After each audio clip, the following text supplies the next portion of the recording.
The resignation of Joe Biden as the Democratic nominee for U.S. president less than 6 months out from the election caused a stir south of the border and reignited conversations in Canada about the future of Prime Minister Justin Trudeau. The Liberal leader has been facing questions about his future for weeks since his party lost the spring by-election in what had been a traditionally safe seat for the Grits. I'm Dave Breckenridge and this is 10-3.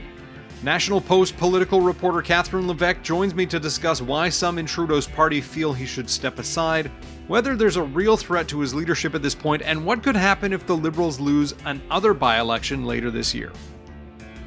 Don't forget you can find us on Apple Podcasts, Spotify, Amazon Music. I'd love it if you could leave us a rating, a review, and tell your friends about the show. So, Catherine, there's been a lot of talk recently about the plight of Justin Trudeau's Liberals, even as we're now a little over a year from the next federal election, whether he'll stay, whether he'll go, whether the Liberals will win. And I mean, it's been no secret that the Liberal polling numbers under Justin Trudeau have been sagging for quite some time. But for the most part, if you were to ask Liberals, and the Prime Minister himself, things are good. The Prime Minister's not going anywhere. We're just pushing along with our agenda. But all of that sort of changed with a recent by-election in Toronto. Casting listeners' minds back a few weeks, what happened in Toronto, St. Paul's? Right. So this happened a few weeks ago, and frankly, we're still talking about it, right? Because we have to understand that there are a couple of by-elections that are set to happen, and that first one that we saw in June, that was Toronto, St. Paul's. Now, that is a riding that has been considered to be a safe Liberal riding. It was former Minister Carolyn Bennett, so she held the riding for many, many years, and she decided to step down. She became ambassador to Denmark, and so the Liberals thought this was going to be relatively easy. So they had Chrystia Freeland's former chief of staff, Leslie Church, run in the riding. She had been campaigning for months, and she was up against the Conservative candidate, Don Stewart. And so the Liberals are fairly confident that they were going to win this, and that's basically what they were saying. But they thought that they would win it, but maybe with less of a big margin than the times before because of the polling, because their numbers have been sagging. Now, what happened in the end is that the Liberals actually narrowly lost just by about 2 percentage points behind the Conservatives. So that really sent some shockwaves across the party. I think, a lot of people did not see this coming. They thought that Leslie Church actually had a solid chance of winning, that it was going to be a little tight, but they did not think that the Conservatives were able to win this. Now, again, there are the polling numbers, but there are just a number of really critical issues, I think, in that riding in particular that really played out. I think, the economy, the capital gains taxes, that had an effect, but also the war raging in the Middle East. Toronto, St. Paul's also has a large Jewish population, so I think there was a lot of frustration with the Liberals' position towards Israel. And so all of that, like you said, ignited all these questions that were already ongoing about Trudeau's leadership. It just intensified those, and it's prompting a lot of questions as to, well, if the Liberals can lose this very red seat, this safe Liberal seat, where can they lose elsewhere? I mean, they've lost Toronto, they can lose other parts of the country as well. And so I think, this really prompted a lot of questions about can Trudeau stay or go? Yeah, I mean, we love to speculate in politics, in the Canadian media and what might happen. But I guess for starters, for his part and for, I guess, the government's part, because it's not just the Prime Minister who's been trying to push back some of this criticism. What did the government have to say about this loss in Toronto, St. Paul's? I think the government has really been trying to minimize this. They've been saying that Leslie Church, didn't have enough time to campaign, which is false. Actually, she campaigned for a longer time than Don Stewart, the now Conservative MP, did. They were saying, look, well, this is just a by-election. I mean, people, aren't really tuned in to politics. This was a summer, this is not reflective of a larger reality. So but let's be honest. I mean, Liberals know that this is bad, especially Liberals in the Toronto area. I think a lot of them are freaking out and they're wondering if they could be on the chopping block, if they could be next, right? So this has really, even though the Prime Minister's office, I think in particular, has been trying to tone this down to, say that this isn't such a big deal. I mean, really, I think this is sending shockwaves across the caucus. Mm-hmm. And we started to see some rumblings of discontent.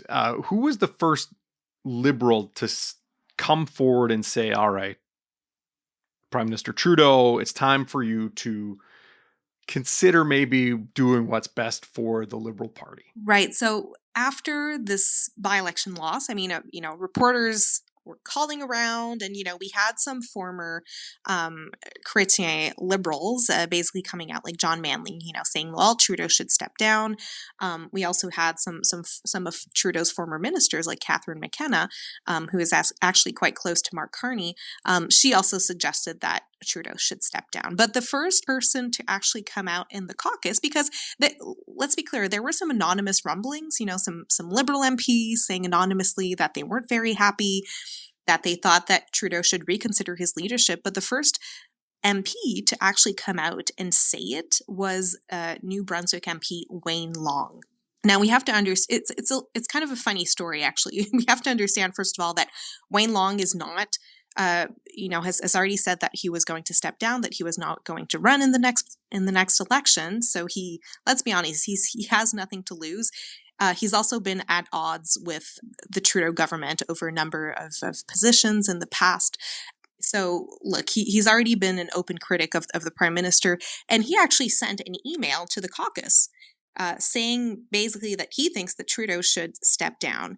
And then we had some reply alls. Then Newfoundland and Labrador MP Ken MacDonald, who is also not running for re-election, said, well said. And then after that, we have Liberal MP Mark Garrettson from Ontario this time, who said, hey guys, maybe first of all, don't reply all for the sake of those of us who are actually going to run for re-election next time. So that was kind of the end of it. I don't know if anyone else replied all after that, but formally, I would say that as things stand right now, yes, there are some voices calling for Trudeau step down. I mean, some people who aren't directly in the party right now. People, I also forgot to mention former BC Premier Christy Clark has also called for Trudeau to step down, and there are rumblings that she might actually be interested in the Liberal leadership.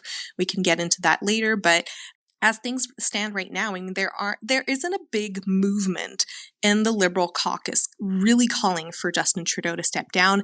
I think a lot of people have decided that they don't want to go public with that right away. They don't want to be chastised, or they don't want to lose their maybe they're parliamentary secretaries. Maybe they don't want to lose their position like that. So as things stand right now, officially only Wayne Long has called for Trudeau to step down within the caucus, but that could change. So, I mean, you mentioned the fact that people may be concerned about their prospects within the Liberal Party if they take too public a stand against the leader.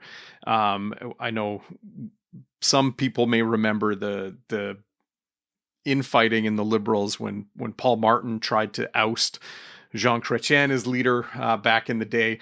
But why do people who follow politics think that, there may be less pushback? Is it because the MPs don't necessarily hold as much power within the party to do anything? Or is it just an uncertainty of, well, so we get rid of this guy, who replaces him? Does it get us any further ahead with the public, and does it diminish our electoral prospects to get rid of someone who at some point was fairly popular with Canadians? Right. Those are some great questions, because I think the situation is very different from the Chrétien Martin era. I mean, in this scenario, Trudeau doesn't have a heir apparent, right? Like there's no one kind of waiting to replace him, someone that could actually do a better job than he does. So let's be clear. There are some ministers and there are some people in his caucus who have, I think, bigger ambitions, who would, people like Melanie Joly, François-Philippe Champagne and Nina Anand, they would be interested in the Liberal leadership and to replace him eventually. But, we're not talking, like, there's no Paul Martin right now, whatever people say. So there isn't that much of a push in that sense. The other thing is that I know some Liberals, Andrew Perez, who's a Liberal strategist in particular, has been really, really critical of some reforms that Trudeau actually implemented when he became Liberal leader, which he argues, Andrew Perez argues, that have given less power to the members to actually kick their leader out. So, for instance, unlike a bunch of all the other federal parties, I mean, the Liberals are under no obligation to have a leadership review of their leader at any time. So they can't really call for that. And unlike the Conservatives, I mean, they haven't really chosen to use the Reform Act, passed by Michael Chong a few years ago, that would actually give the caucus the ability to kick their leader out, like what we saw with Erin O'Toole about 2 years ago. So there are some mechanisms that are not there within the Liberal Party. However, with what we saw with the Democrats in the United States recently, I mean, you don't really need a mechanism either, right? I think pressure from some senior people within the party can have an effect. I think certainly fundraising can have an effect. It seems like the Liberals aren't doing so well right now, especially compared to the Conservatives. So there are some other ways to make sure that you kick your leader out. But I think the big question right now for the Liberals is, okay, if Justin Trudeau goes, I mean, who will do any better? Who's going to be a better campaigner? Who will save the seats that they have right now in critical areas? We'll be right back.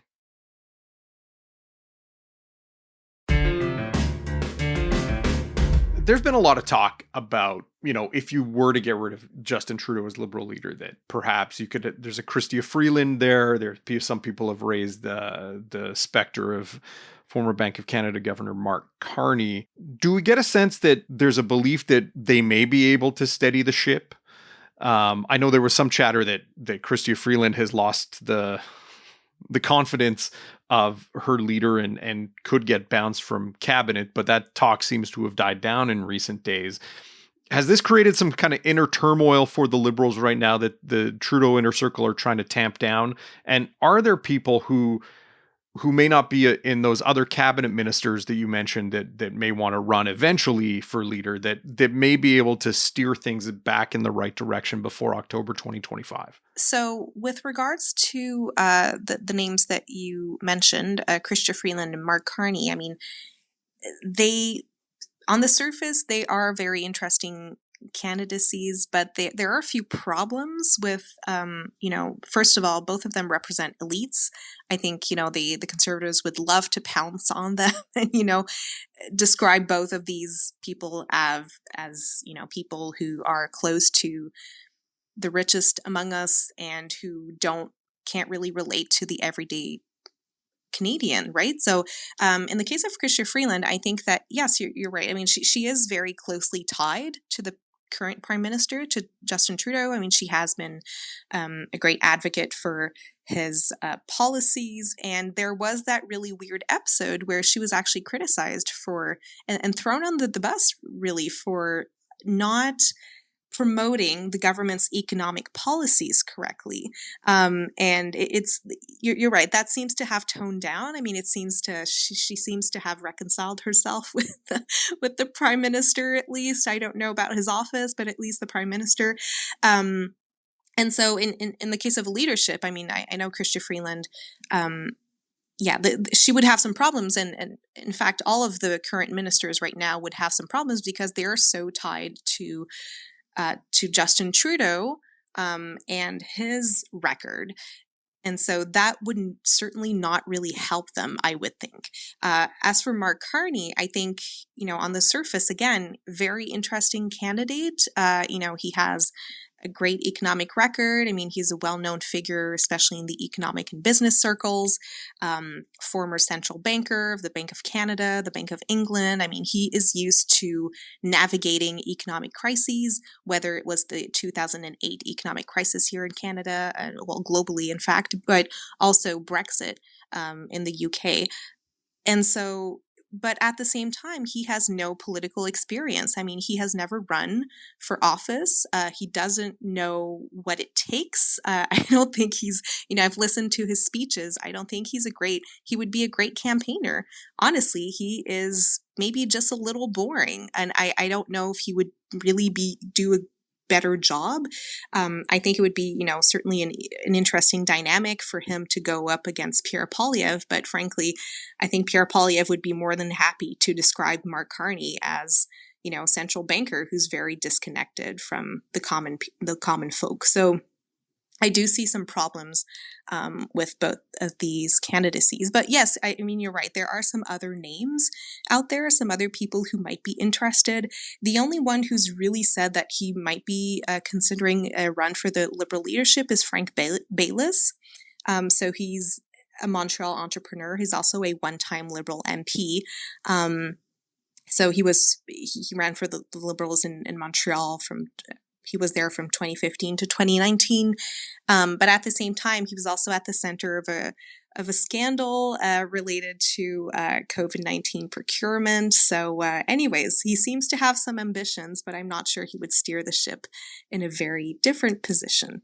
Now, you mentioned that there may be some other cabinet ministers kind of waiting in the wings, not to jump in before the next election, but I assume it would be a case of they fight the next election under Justin Trudeau, and then the Liberals lose and Justin Trudeau takes the long walk into the snow. And then they announce their intentions to kind of rebuild the Liberal brand in their own image. Is that the most likely scenario at this point, based on what you're hearing, is that Justin Trudeau doesn't go anywhere? He believes he can turn things around, fights the next election against a very popular Conservative Party right now, and potentially loses? Or do the Liberals actually think that they can win the next election? I think publicly the Liberals will say that they have a chance, that things can always change. I know the Liberals have been banking on, in fact, external factors to maybe help them. For instance, like the Bank of Canada lowering interest rates. They see this as a good sign. They hope that people by next year will be a little less grumpy with the economy and inflation. I know they're also banking on the situation in the United States. If we're faced with a Trump presidency, they're hoping that this will in fact help them. Maybe make the case that, Canadians need stability and Canadians, maybe don't want to change governments and should, stay with them. But let's be honest. I think a lot of Liberals know that they're headed for defeat and they're headed to basically the slaughterhouse. And a lot of them, in fact, don't want to run again. So to your point, I think the most likely scenario would, in fact, be that Trudeau stays, that he runs the next election, that he tries to maybe keep some seats in Ontario, in Quebec, the Atlantic provinces. I think he won't be making any gains. Same thing for Western Canada. I think that's, even in British Columbia, I think that'll be very difficult for him to keep some seats. But look, I think Trudeau is the best chance that the Liberals have got for now. And after that, I think there are indeed some Liberal ministers who could make the case that they want to rebuild the Liberal Party, that they want to present a different vision. We've talked about a few. I mean, the same names always come back. I forgot to mention Dominic LeBlanc. His name has also circulated. Apparently he's had a meeting to discuss maybe an eventual leadership bid. I think he would also be a really interesting candidate. He's really a middle of the road, pragmatic Liberal. I think he would be, it would be really interesting for him to maybe run. Like I said, François-Philippe Champagne, he's the other little guy from Shawinigan, right? Like he's very close to Jean Chrétien, also a more moderate, like middle of the road, very economic focused Liberal. Mélanie Joly, I know she's had ambitions for years. She's been, wanting to run for the Liberal leadership and isn't really hiding that either. And I think she's trying to build her profile as Foreign Affairs Minister. Chrystia Freeland, I mean, we'll see what happens with her, but certainly I think Anita Anand, count her in. I think she's very interested in running for leadership, and I think that she has had let's say some disagreements with the Trudeau government in terms of defense spending when she was defense minister. So I think you can count on all these candidates to try to distance themselves from Justin Trudeau should they run. Mm-hmm. This is all happening as there's another by-election set to happen federally, and there's been some controversy over the Liberals appointing a Trudeau-preferred candidate. Could the calls for Trudeau to resign get louder if the Liberals happen to lose that by-election? What is the state of that seat? Is it considered a Liberal stronghold like Toronto St. Paul's? What can you tell us about that race and the calculus involved there? Right. So this is a Montreal riding. In fact, it was former Justice Minister David Lametti. He decided to step down. He returned to the private sector as a lawyer, and so this, I mean, it's not exactly the same in the same position as Toronto St. Paul's, meaning that it was Liberal when David Lametti was the candidate, but before that, it was actually NDP. But this is also, this has been traditionally a Liberal riding. So I think it would be a great loss if the Liberals did not win this. What I think is very concerning for them, at least, is that apparently it was a little difficult for them to find a candidate. They announced the candidate pretty late in the game. And the difference with Toronto St. Paul's, I would say, is that I don't think the Conservatives have a shot at winning this. I know for the Conservatives, it's very hard for them to make inroads on the island of Montreal. It's not impossible.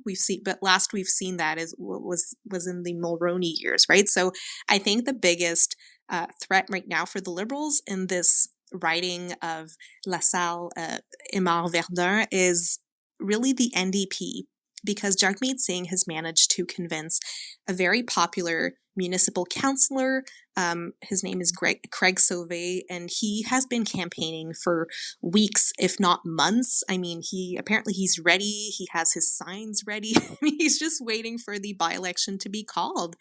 And so comparatively, the Liberals are going with also a city councillor from the name of Laura Palestini, but she's not very well known. I mean, she hasn't spoken much at the city council. She's, no one knows her record really. So it'll be interesting to see how many resources the Liberal Party decides to put in that riding. But also, if they lose this riding, the second riding in the second by-election, it's set to happen. It's sometime in September. We don't know the exact date right now, but it's set to happen at a time where the House of Commons will be coming back in Ottawa, and where MPs will be back in session, and where they will be, it'll just be an occasion for them to talk more and to maybe organize. And if they lose the seat, I think the Liberals will be, I think we'll be hearing a lot more calls for Justin Trudeau to step down, or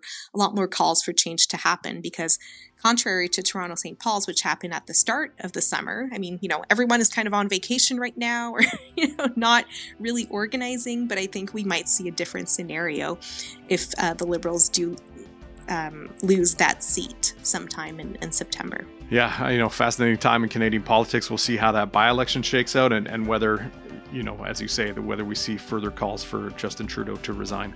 Catherine, thanks for your time. Thank you very much. 10-3 is produced by Sean Knox. Theme music by Bryce Hall. Thanks to my guest Catherine Levesque. More from her at nationalpost.com.